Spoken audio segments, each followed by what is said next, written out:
I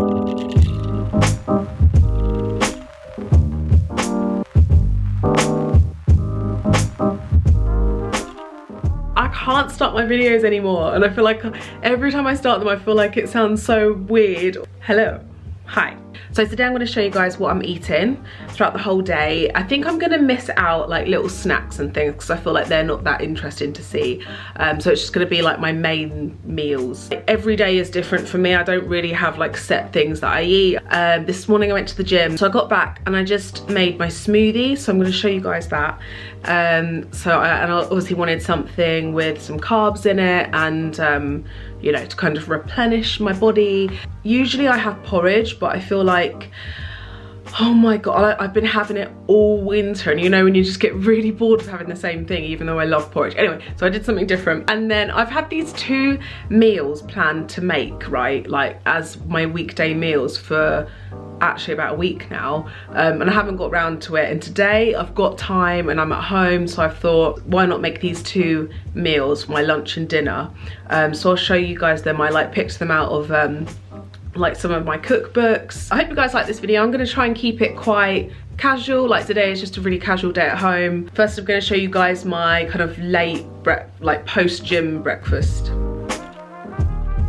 So this is a really simple go-to smoothie of mine, and honestly I don't need to explain that much about it. It's really straightforward, but I've put the ingredients in for each recipe if you want to pause it and look at what I use. And also I do a lot of these things by eye, you know, I'm not super diligent with measuring and things.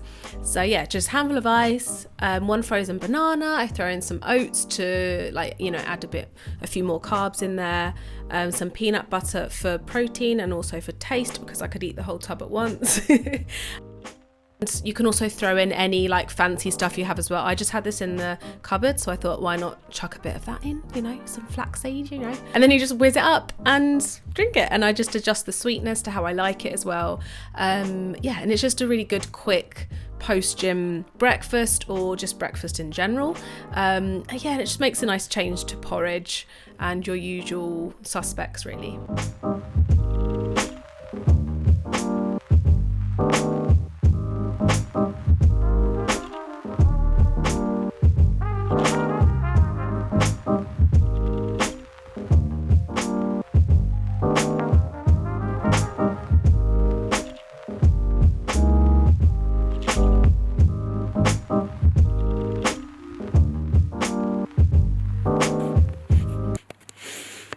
What are you eating today?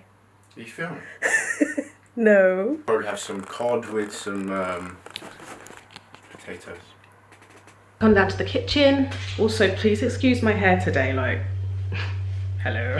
I have not done it today, so it's just looking a bit flat, but anyway. These are the 2 recipes that I've had out. This is my newest one actually, the Deliciously Ella plant-based cookbook.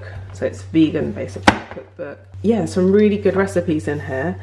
And I've never made these before, so I want to make these sweet potato cakes. I love sweet potato. And I think I'm going to do it with just a little salad on the side instead of broccoli. And then tonight, this is from the Get the Glow book. I love this as well, from Madeline Shaw. And I love myself a dal. Like, I could eat dal every day. But this is the chickpea and lentil one. It's with cauliflower rice, but I don't think I'm going to make that. I think I'll just make my own wholemeal rice. Doesn't that look delicious? So I'm going to make that later. So let's do this one first. So we need, sweet potatoes. Oh, I wanted to also actually give a little shout out. This is not sponsored or anything. So Annabelle Carmel,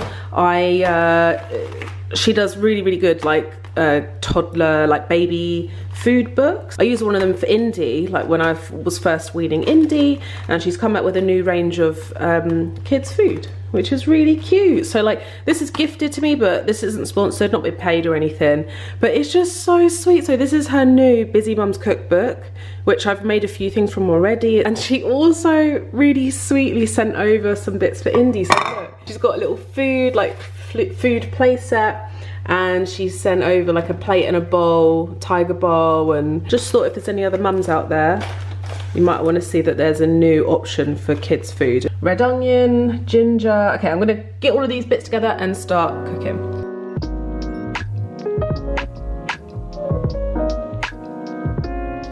Okay, so for the sweet potato cakes, this was my first time doing it, like I said, so it's not like I knew exactly what I was doing, but to be honest, the recipe was really easy to follow and I really liked the outcome. So you just want to peel your sweet potatoes and then grate them all onto a baking tray, and you're going to pop those in the oven. So the grating is just so it's much easier to kind of form the cake shape and mix all the ingredients together once you get to that stage. So yeah, just pop those into the oven and cover them over so it holds in the moisture as well, so that, you know, they're moist enough to mix in with the other ingredients.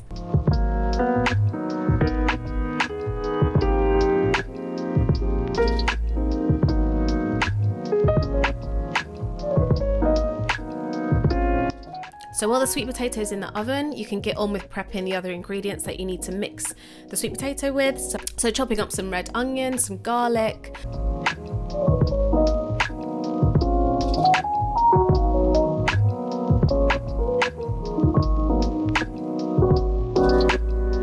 and you're going to fry those together just to get all the flavours to come out, and also it'll make it a quicker process for when you add the potato back in, because the onion and garlic would already have been, you know, cooked and softened and flavoured.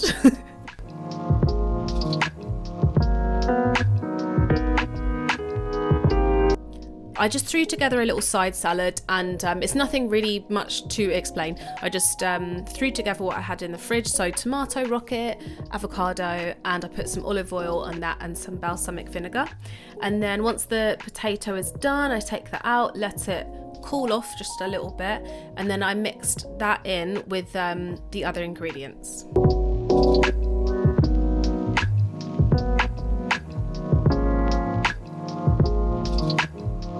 Listen, what is arrowroot? I don't know. The recipe just called for it, so I grabbed it. It says it's for glossy cakes, and I don't know. Anyway, I added some arrowroot and then some cumin, with a baby spoon. That's all I had left. And then mix it all together, and then you're going to form your cakes and fry them for a few minutes. So the recipe said fry them for 3 to 4 minutes, but for me, I felt like the center was a bit too soft, so if I was to do it again, I would fry the cakes a little bit longer.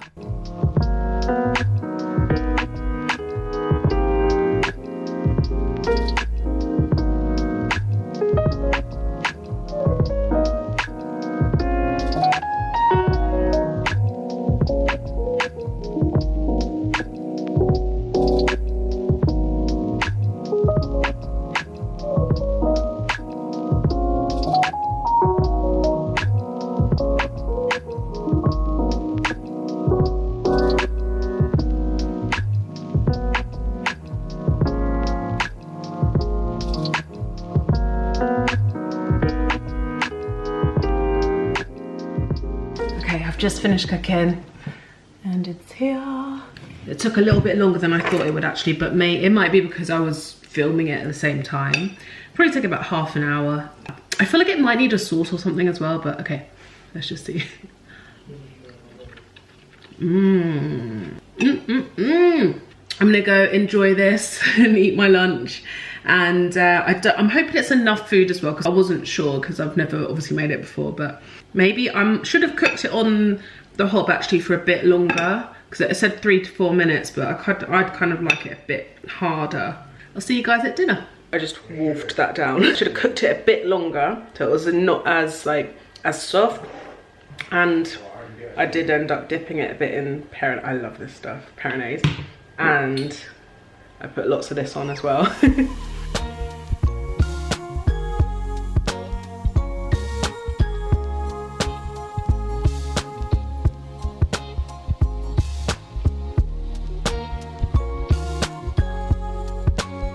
So I can tell you here at the beginning that I loved the outcome of this. This is probably my favourite meal of the day. I love dal. What is up with me? It's so satisfying. It's one of the easiest healthy meals to make as well.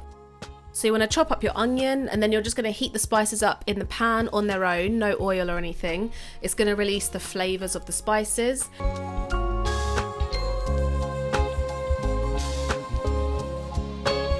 And then you can add your coconut oil, and then, you know, heat the spices a little bit, add in the onion until it softens up.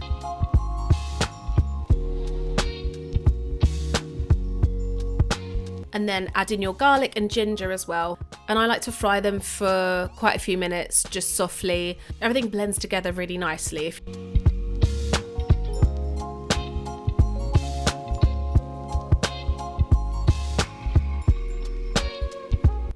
And after you've added everything together and it's been cooking a little bit, you chuck in your coconut milk.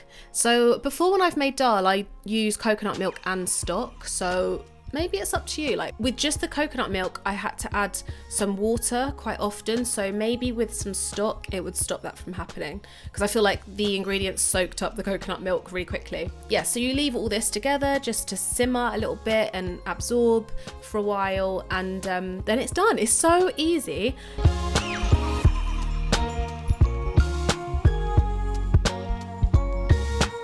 And then right near the end, I think 5 minutes before the end, you chuck in your spinach so that wilts. And you don't want to put that in too early, because otherwise it will get kind of too soft and mushy.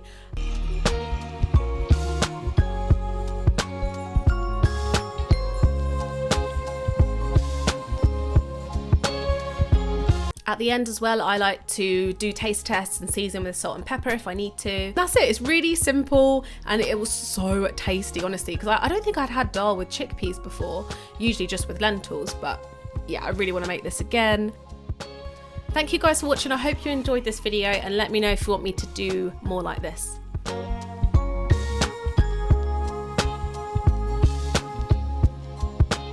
So please excuse my face. I went and had a treatment done today, but I still wanted to taste test it. I've been testing as I've been cooking, and it's been so good. Let's have it with some rice. I just had some rice left over.